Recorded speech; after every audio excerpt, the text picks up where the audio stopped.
Então, Marcelo, tu viu ali, né, essa boa dica que o Marcelo deu pra gente aqui das 3 peneiras de Sócrates.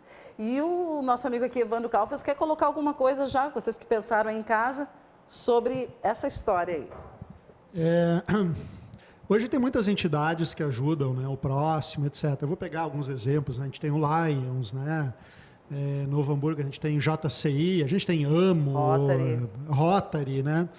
Então tem muitas entidades, né, que realmente auxiliam. E seguindo essa filosofia, olha só que interessante essa filosofia aí do Sócrates, né? O Rotary, por exemplo, ele tem o que se chama de prova quádrupla. Então, sempre quando eles vão fazer uma ação ou um pensamento, alguém vai dizer alguma coisa, eles seguem isso. Então, o que é a prova quádrupla? Primeiro, é a verdade? Então, só vai ser tratado algum assunto se for realmente verdade. Segundo, é justo para todos os interessados? Se for algo que não for justo para todos, não faz sentido de existir. A terceira, criará boa vontade e melhores amizades? E a quarta, será benéfico para todos os interessados? Ou seja, é um regulamento, digamos, é uma norma, digamos, um regulamento, né? Uma indicação totalmente empática, certo? Que mostra, não, vamos pensar no todo, no conjunto, não só cada um em seu umbigo. Eu conheço também, já participei muito tempo da JCI de Novo Hamburgo por 14 anos e também a filosofia, o credo da JCI também, se eu for recitar ele aqui, ele é totalmente empático. Então, uma organização, para sobreviver e para ser útil à comunidade, ela tem que ter a empatia como um dos seus princípios. Com toda certeza, e a partir de Sócrates, então, Aristóteles e tal, e muitos outros que também seguiram e deram outras contribuições a essa mesma base teórica, né? Muito interessante isso, né, Remy? Sabe, Karina, que eu posso afirmar que empatia, para a pessoa ser empática, ela necessariamente tem que ser altruísta, porque não é possível que altruísmo e empatia não caminhem juntos. Eu acho assim altamente relevante esse tema e acho que foi muito feliz terem levantado esse tema hoje. Então, eu sei que muitas pessoas simpatizam com um contexto desde que outros não estejam contemplados nesse mesmo contexto. Então, não é uma empatia completa. Eu acho muito interessante esse tema. E eu acho que é um tema muito preciso e muito necessário nesse momento em que a gente vê ondas de intolerância, onde a gente menos imaginava, né? E de ódio, enfim. É o momento mesmo da gente resgatar isso que eu acho que nós brasileiros temos muito fortemente, essa cordialidade.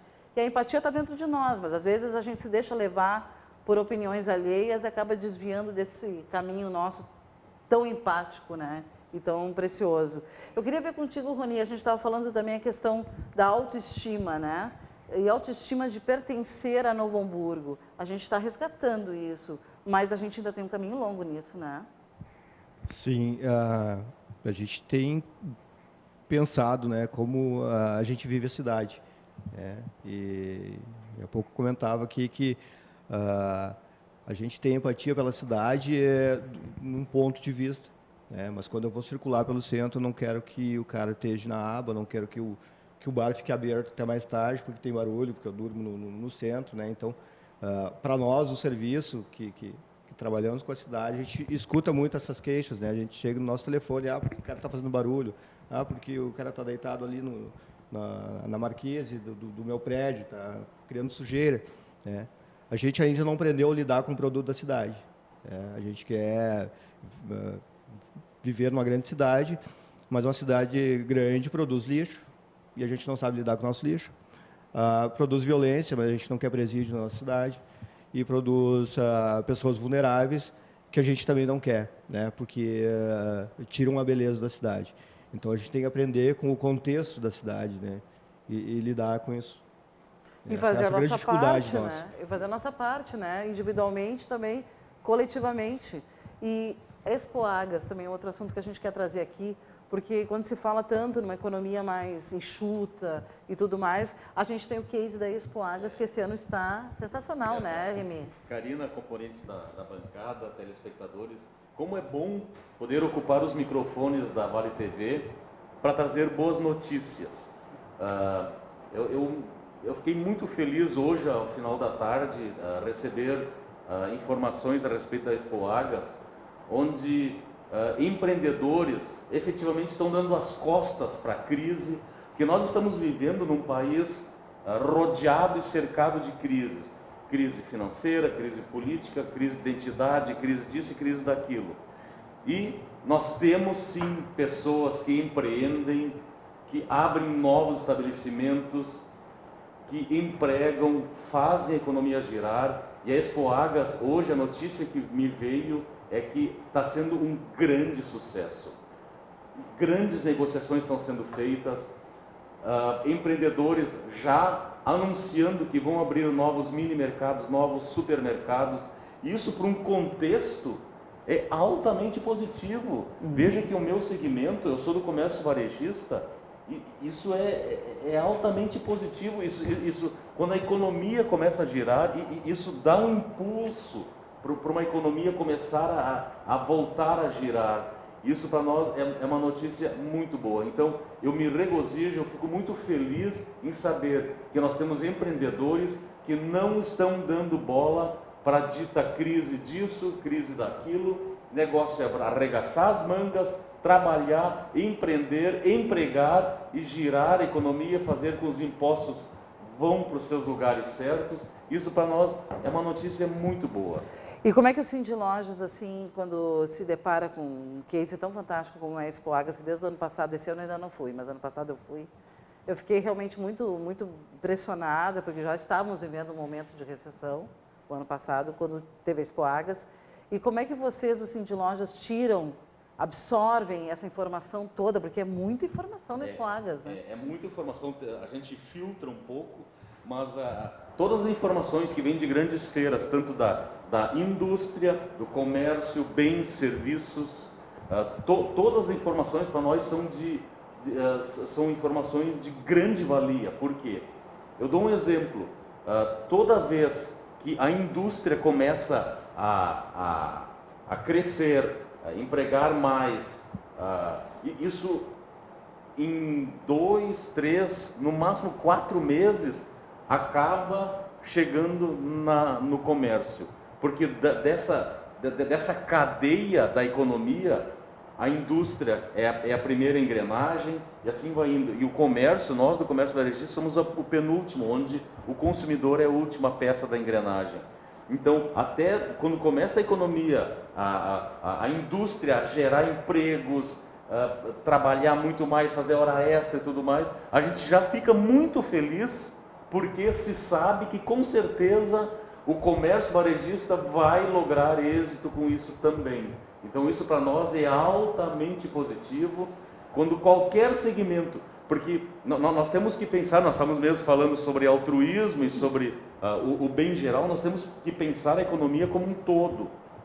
E um todo eu preciso inexoravelmente ter certeza que tu vais bem, que o Evandro vai bem, que o Marcelo vai bem e o Roni vai bem, porque eu preciso que esse pessoal vá bem para que eu possa vender bem para esse pessoal. Eu não posso, com o meu próprio umbigo, querer ir bem e torcer para que o meu do lado vá mal, porque eu preciso que aquele vá bem para que ele tenha dinheiro para gastar comigo.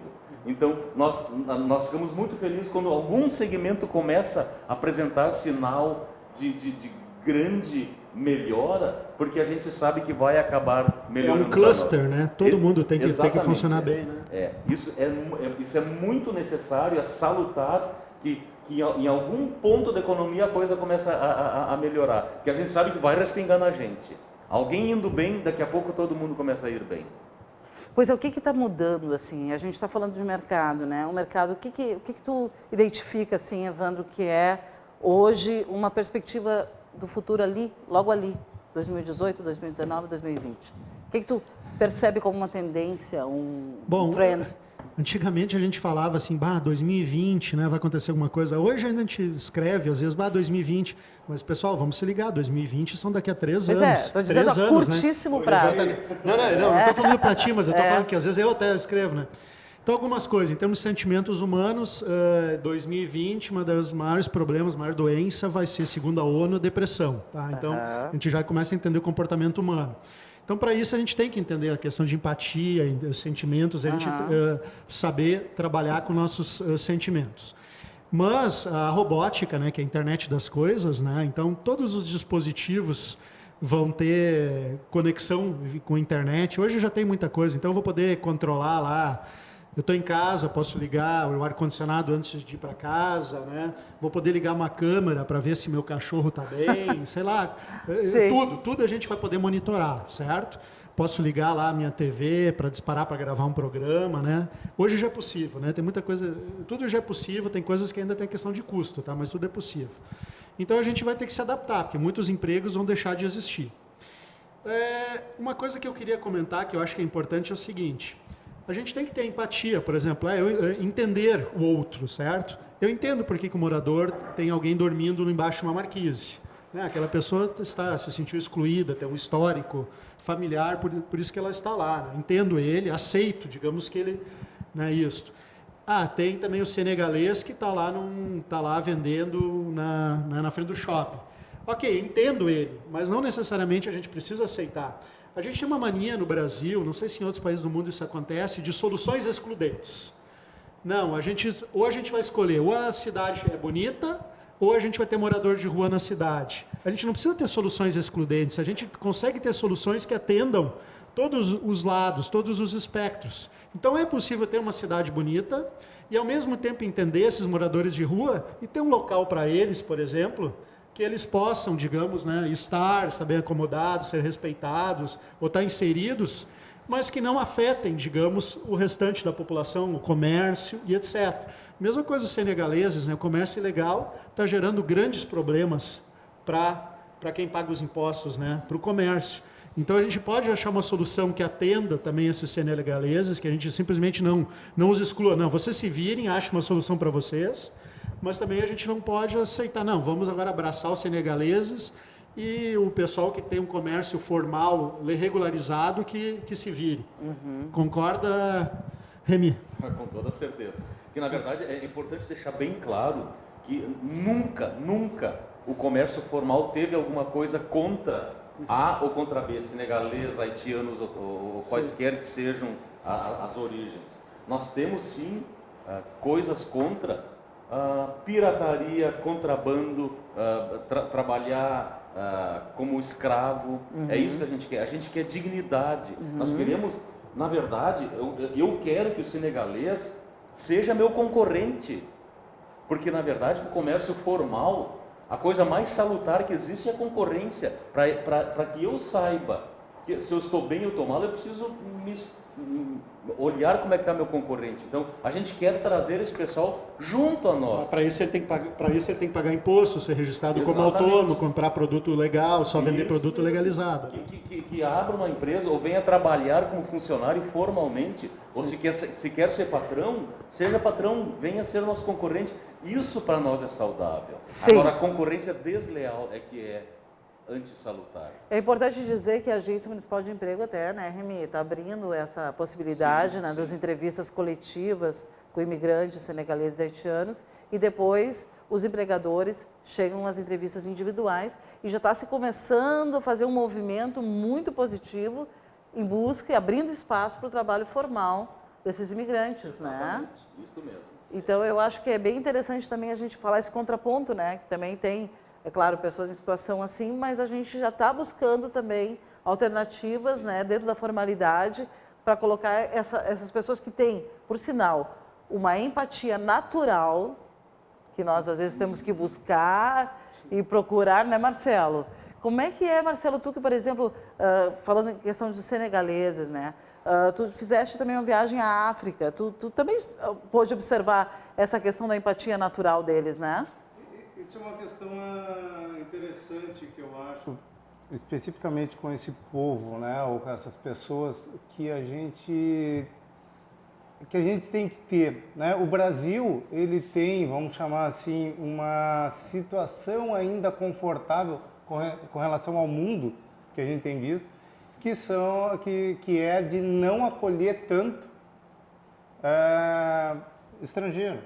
Né? Então, a gente hoje tem no Brasil, até pela situação geográfica, uma posição que a gente, daí senegalês é um caso à parte, então a gente não tem um grande volume, que nem, por exemplo, na Inglaterra, o tempo que eu morei na Inglaterra, a gente tinha 10 milhões de indianos morando na Inglaterra. É um monte de pessoas e de todos os tipos, com todos os, em todos os níveis, né? Então, aqui a gente está tendo a oportunidade de poder receber, sim, que eu acho que todo mundo, principalmente quem está em condição melhor de ajudar, é uma obrigação de receber, sim, pessoas em situações mais desavantajadas. E a gente está tendo, como brasileiro, está tendo a condição de receber este povo, que é um povo maravilhoso. São pessoas de princípio, são pessoas que têm o conceito familiar muito bem estruturado, apesar de ter problemas de guerra, ter problemas de violências... E de calamidades também, né? Se a gente pegar os haitianos, se a gente pegar esse grupo, mas são pessoas que têm, dentro dos princípios, valores muito fortes, que por incrível que pareça, a gente pode corrompê-los. Que a gente chega aqui e se fala o quê? Não, esse pessoal de rua, esse pessoal que está ali vendendo... Não, a gente tem que cuidar para não corrompê-los. Porque eles têm princípios entre eles mantêm a cultura, eles mantêm o contato, inclusive, com a vantagem que a gente tem da tecnologia, eles mantêm contato direto com a família, a quilômetros e quilômetros de distância, mais do que a gente, às vezes, mantém com a nossa que está aqui logo ali do lado. Eles falam quase todos os dias e tal.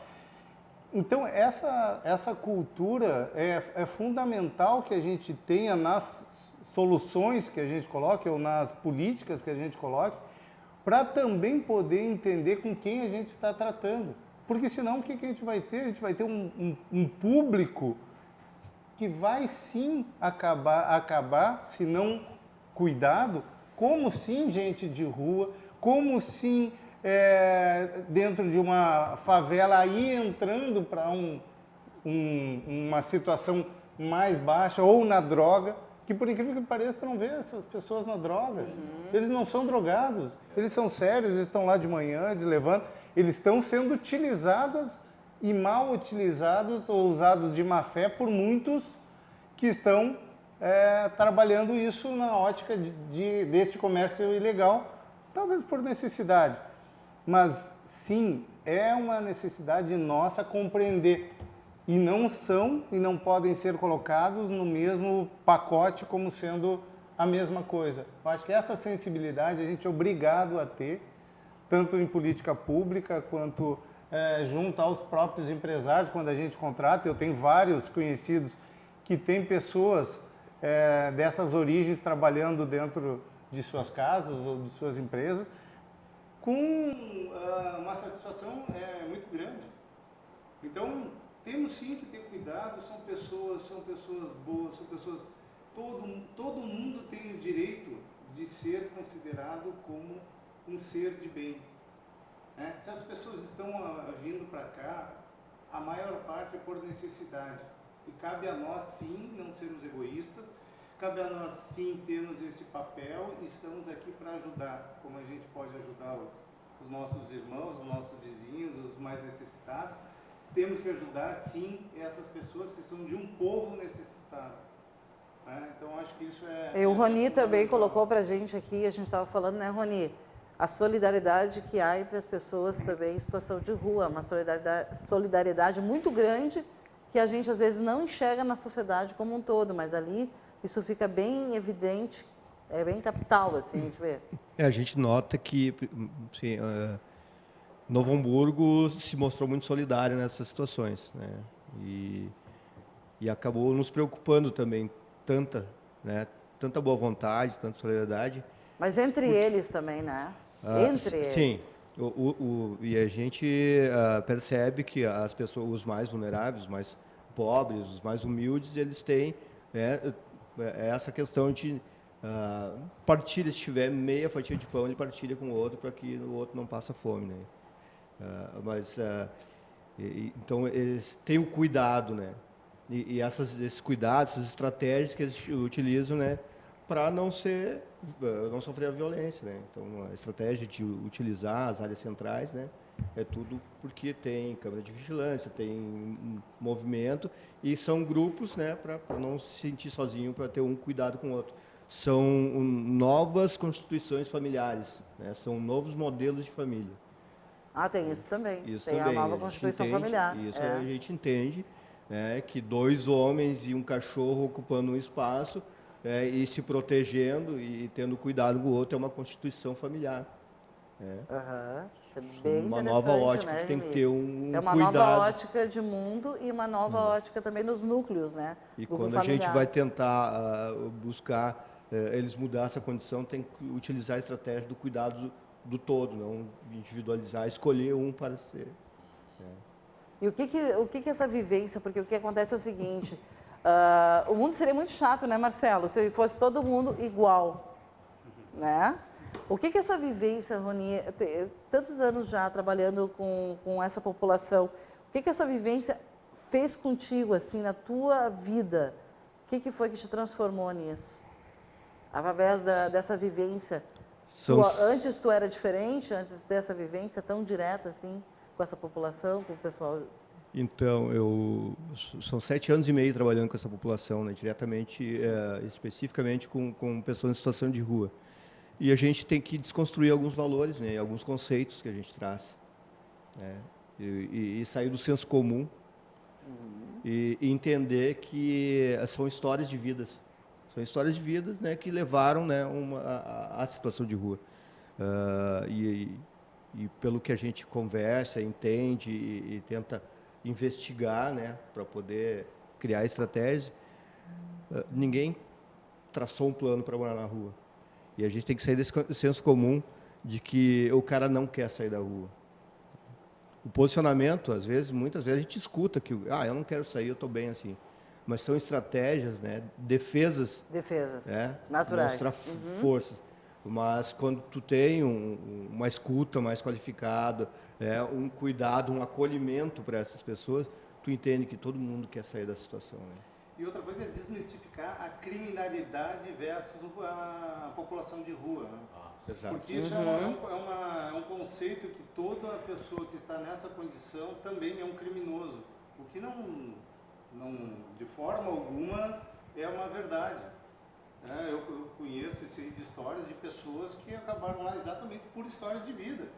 E tem sua integridade, tem sua história, tem sua família, tão longe da criminalidade. E isso é um estigma que a gente tem, né? É um estigma bem pesado que é quase que 1 para 1, né? É uma pessoa de rua, cuide-se que tu pode estar sob risco. Tenho medo de abordá-la porque ela está ali. É uma pessoa em situação de rua. Tenho medo de chegar, de conversar com ele. Né? Porque ele pode me fazer algum mal. Então, teve um episódio, né, que aconteceu num abrigo agora há pouco tempo, né, de violência. E a gente discutia sobre isso, né? E eu, nesse tempo todo, eu nunca me senti ameaçado, né? E pelo contrário, muitas vezes me senti protegido por essas pessoas, né? De quando era... Eu vejo e via uma possibilidade mesmo, eles te protegem mesmo. Mesmo tendo um perfil de um cara rígido, né?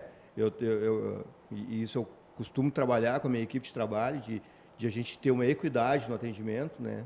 A gente ser igual para todos, né? Não posso tratar um porque é o bonzinho, a gente vai tratar de um jeito, outro porque já tem um perfil mais agressivo, mais de confusão, a gente tem que tratar o de outro. Não, a gente trata todo mundo igual, né? Os direitos são para todos. Então, mesmo tendo esse perfil, eu me sinto protegido. Eu nunca me senti ameaçado, nunca fui, apesar de receber ameaças verbais algumas vezes, né, que faz parte do trabalho, nunca tive medo de botar o pé na rua. Sim, eu notei isso já, que tem essa preocupação contigo, com o próprio Binot também, né, que é o educador social, e eu vejo que eles têm esse cuidado. Hoje mesmo com a prefeita, né, aquele carinho especial que eles tiveram, em função trazendo a pauta deles também, né, para assinatura do termo de adesão à política nacional de atenção às pessoas em situação de rua, mas eles ali com a prefeita também tiveram esse carinho e compreendendo que eles tinha 2 momentos ali, de apresentar a pauta deles, né, e também de dizer para a prefeita, estamos contigo, estamos aqui também mostrando para ti que somos pessoas iguais, né? Ela se emocionou são até. pessoas que estão privadas do afeto, do carinho há muito tempo. E daí recebeu um abraço assim, né? Fica bem claro que essas pessoas elas estão em busca de um resgate, o resgate da dignidade. Porque um ser humano só pode ser completo quando você tem a sua dignidade resgatada ou sua dignidade íntegra. E a gente percebe claramente que essas pessoas estão em busca do resgate de uma dignidade. Com toda certeza, né? Mas eu acho que a dignidade existe. Ela está lá, né? Né, Marcelo? Ela está dentro. Sempre na empatia. Não, a dignidade existe.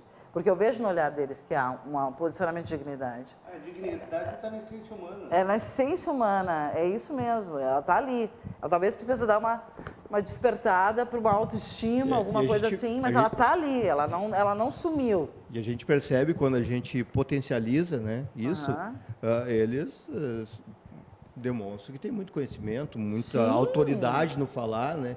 E a gente teve, já na última conferência de assistência social, a gente teve um representante da população de rua que foi delegado representando o Rio Grande do Sul, né, na Conferência Nacional. Sim. E agora a gente também tem Mas muitos deles são cultos, né? Eu noto isso. No discurso deles falam melhor do que muitas pessoas, às vezes que são acadêmicos ou catedráticos, muitos deles têm um vocabulário incrível, né? Até, inclusive, muitos dizem que leem, né, porque pegam livros que são jogados fora, que é um absurdo jogar livro fora, né? A gente vamos doar para alguma instituição, por favor, né? Mas alguns deles têm esse hábito até da leitura, né? Eu vejo assim, porque eu fui lá num abrigo, eu vi que tem uma biblioteca, eles assistem filmes, eles estão informados de muita coisa, né? Tem uma o ócio te proporciona, né, algumas estratégias. É o ócio que está nos faltando, às vezes... Eu sou favorável de que segunda e sexta-feira a gente tivesse um ócio criativo. Eu acho que seria o ideal. Domênico De Masi, né?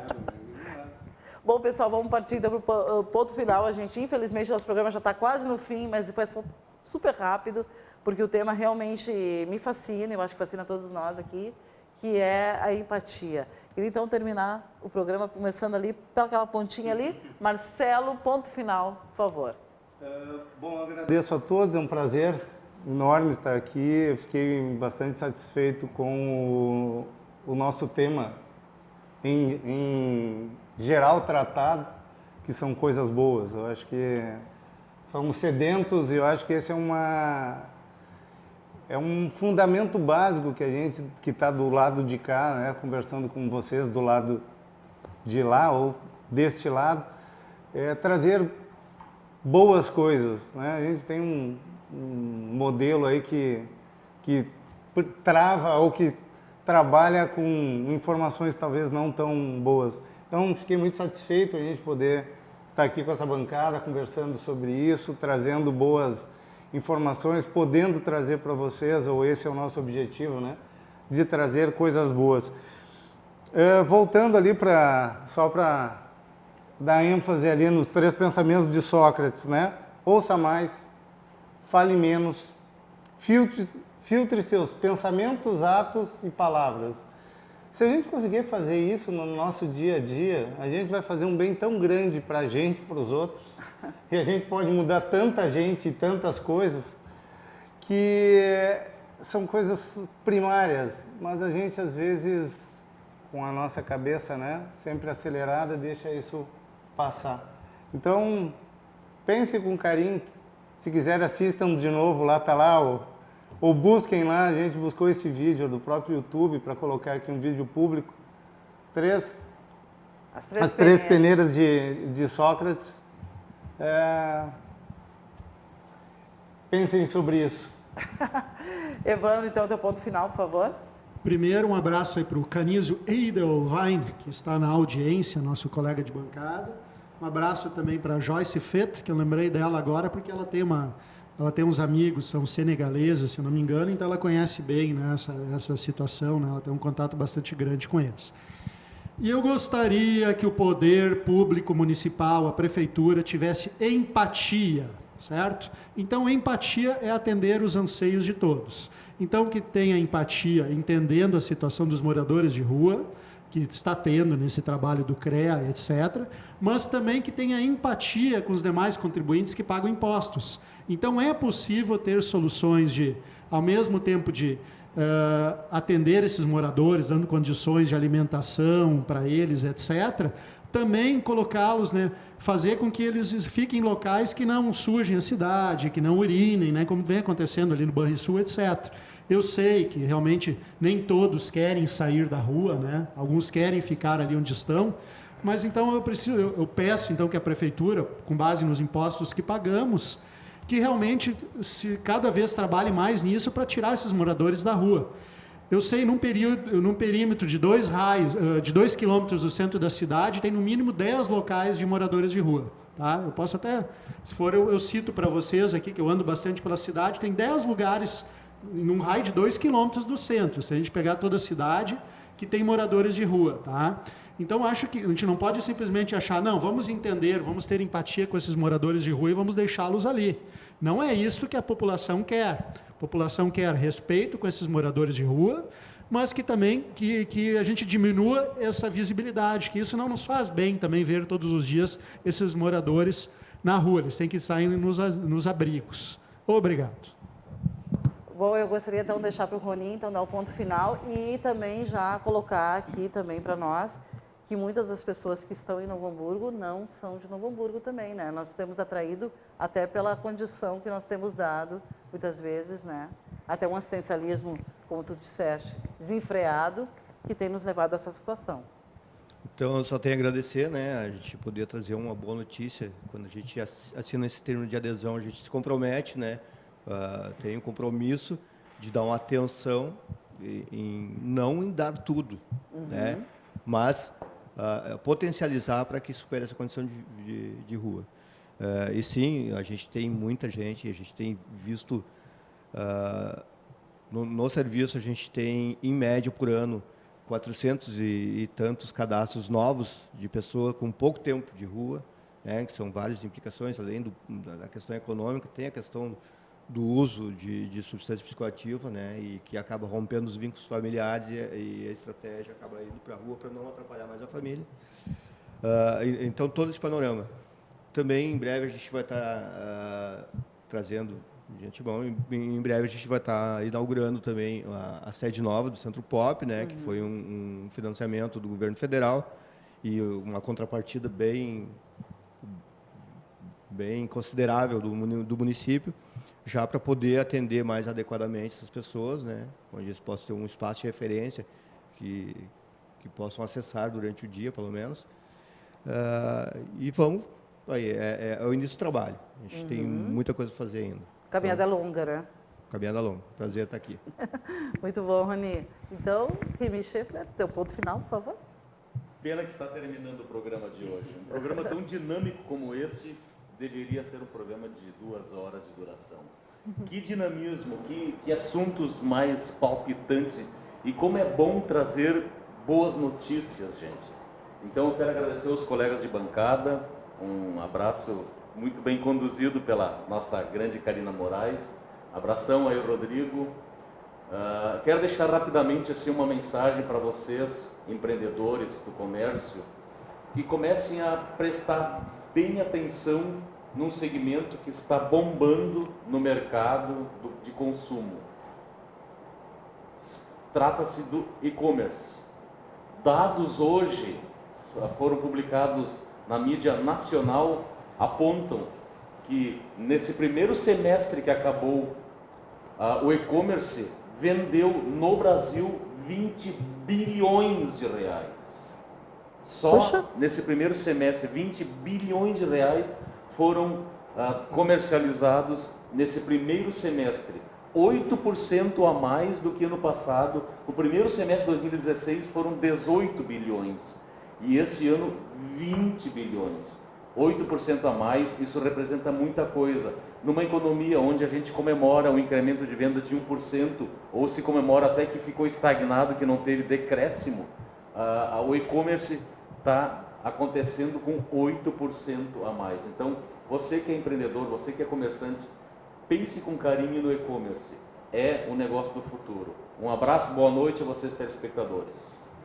Bom, pessoal, vou dar rapidinho meu ponto final, que vai ser só convidar vocês a assistir o programa Cá Entre Nós, amanhã às 22 horas, aqui na sua Vale TV. E a gente fica por aqui, então, com o Estação Hamburgo, e voltamos logo, logo com mais uma programação especial para você, logo, logo aqui, coladinho com a gente. Até logo mais!